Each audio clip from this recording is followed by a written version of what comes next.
Hello YouTube, we are back again in the hothouse here today, which is not a hothouse this time of year. It is a workshop, and today's video is on Christmas wreaths, or Balsam Fir holiday wreaths.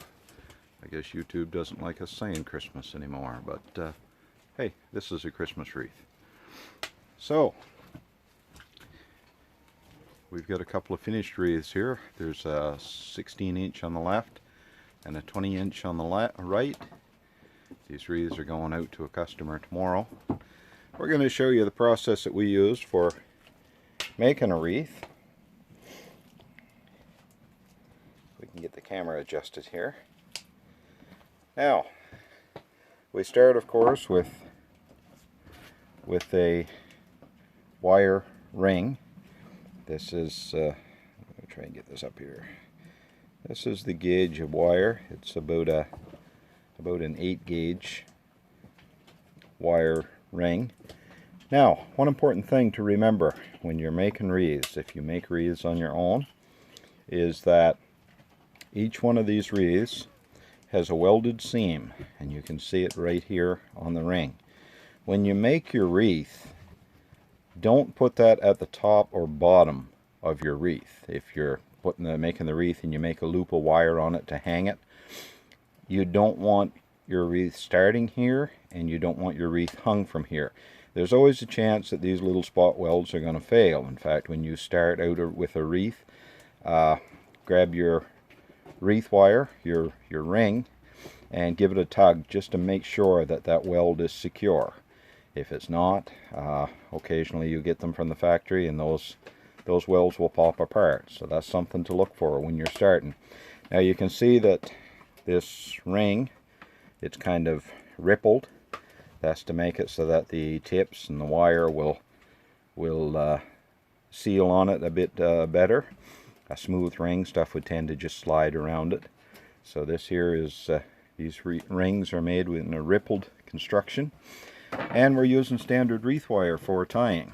And so we're going to start here right from the beginning.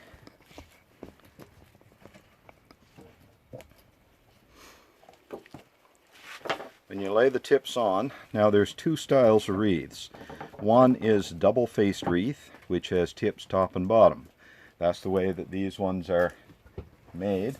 Pull this one down here. Just hold that out there. As you can see, this wreath has tips top and bottom. And as opposed to a single-faced wreath that is only tied with the tips on one side. Now the advantage to a double-faced wreath is that when that wreath is hung on a door, or it's hung on siding on the outside of your house, or hung on a window, you've got tips against the window or the door, as opposed to just wire and the steel ring. Because if it's just the wire and ring, then you're going to get scratches on the surface of your door, scratches on the glass of your window, wherever the wreath is hanging. So if you're purchasing a wreath, or you're making wreaths that your customers are going to be happy with, what you want to do is make sure that you're doing double-sided wreaths. Now you can see Louise is putting tips top and bottom. Each bunch of tips is 3 to 4 tips, depending on the thickness of them. The tips are about 8 inches long, and they're tied in alternating layers. Of course, when you put the tips on the underside, you've got to turn them so that the darker green portion is out. In that way, the way that the tip would be turned up to the sun when it is growing on the tree. These wreaths are made from balsam fir. Balsam fir, of course, is the Christmas tree of choice. Here in the eastern part of Canada and in the American Northeast, balsam fir are quite common. Balsam fir doesn't make great structural lumber, but it is sure a moneymaker when it comes to Christmas trees and Christmas greenery, decorations and such. It's a pretty big industry here in our province in New Brunswick. There's people that have made literally millions of dollars off of Christmas wreaths.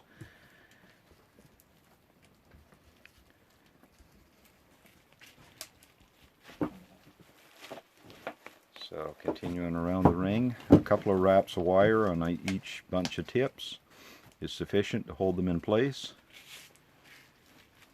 Top and bottom, top and bottom.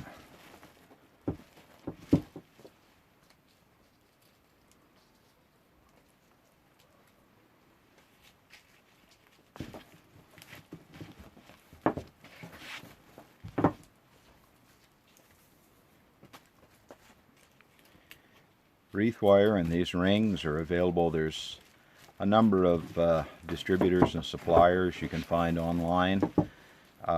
We buy our rings and wires at the local feed store in the city, which is, well, I say local, it's 45-50 miles away, but we're there at least once a week buying feed for the animals, and so that's where we pick up our rings and our wreath wire.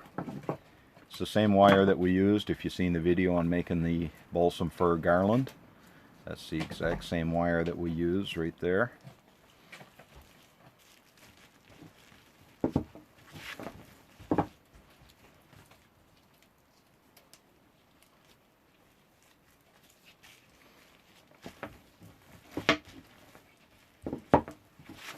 Now each set of tips as they're put on are offset from the previous tips by, what would you say, an inch? About a quarter of an inch. I'll let them leave. A little more than about roughly half an inch to an inch offset. That maintains a good hefty bushy wreath. You'll see sometimes the wreaths, you'll see them in stores and whatnot, and the wreaths are they're a bit flat and a bit skimpy, but when we make them, we like them to stand up. Gives customers a good bang for their buck. They don't blow around in the wind either. Yeah, that's true. They don't blow around in the wind so much if they're a heavier wreath. Not so apt to blow off your house. When we tie the wreaths, we always make sure that upon completion there's a loop of wire that the customer can hang the wreath from.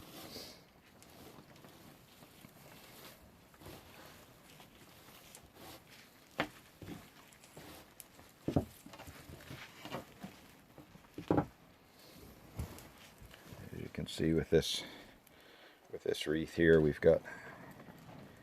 there's a loop of wire there, and it's made right into the wreath. That way there the customer can hang it up easily. They're not having to just hang it from the wire ring itself.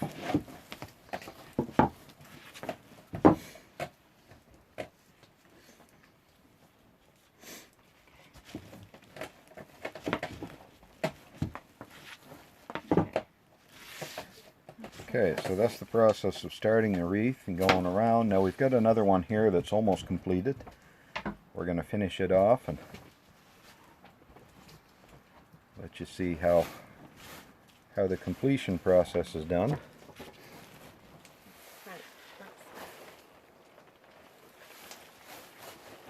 Say that's the side you've been working from. This is the top, yeah. Yep.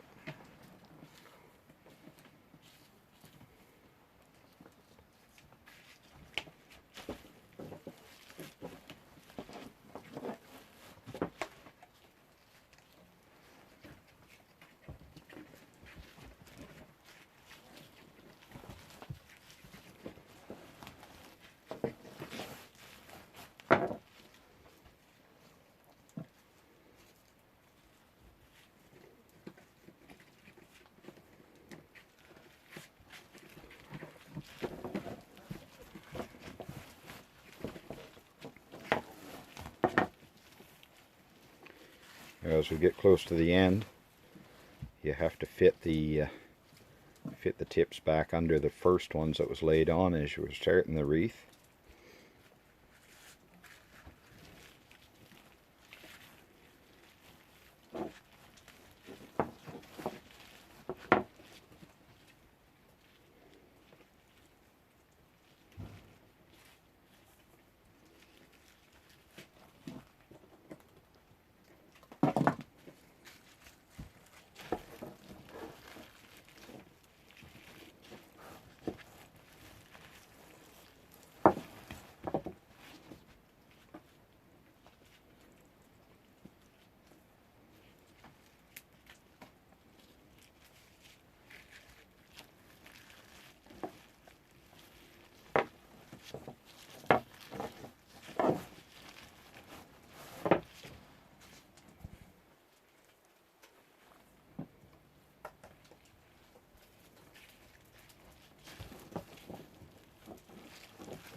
Now these tips, the butt ends, are pushed back underneath the first tips that were put on when the wreath was started. Jam them back in there good so that there's no bare spots or blank spots in the wreath. And as you can see, what she's doing here is stripping some of the tips from the very end of these, or some of the spills from the very end of these tips, just so that they stick back underneath the other tips and the other wire easier.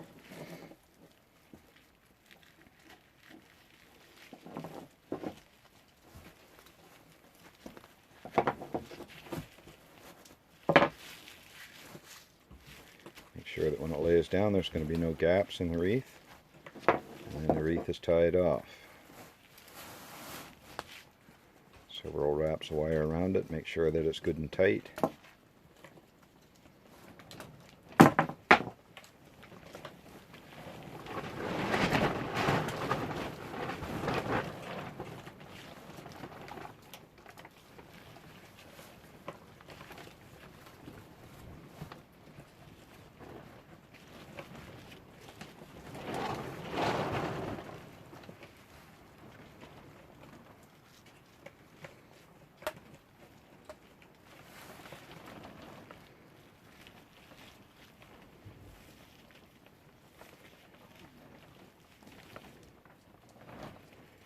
Wire's tied around itself, enough to allow for the hanging loop. And there we have the completed wreath. These wreaths would be, what, 4 to 5 pounds? Yeah. Probably, yeah, around 4 pounds at least. And That's the back. nice bushy looking wreath. And like we say, the back is up again. The back is bushy enough that there's no wire, no ring, anything like that to wear against a window or door when it's hanging. Just going to be soft tips again the house or the wall or whatever. Now, as you can see with this other wreath here, we've got some pine cones set on it. These are red pine. This other one down here, these are red pine cones that we gathered in the late summer. The reason that we use red pine is they're a shorter cone. Now, we don't have red pine on our property, but there's a place not far up the road where we're able to get red pine cones. They're a shorter, rounder cone, and much more decorative than the white pine cones that we have on our own property. Just a nice little decoration. And all we do with these is we put a spot of hot melt glue on the foliage in the wreath and glue the cones in place. Sometimes we add bows to the wreaths, but usually we just sell them this way here, either just the bare wreath or the wreath with the cones on it.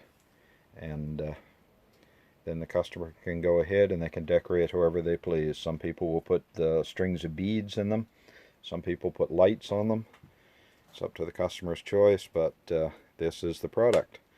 So there's just another way that you can make a little bit of money off your woodlot, a little sideline that you can do.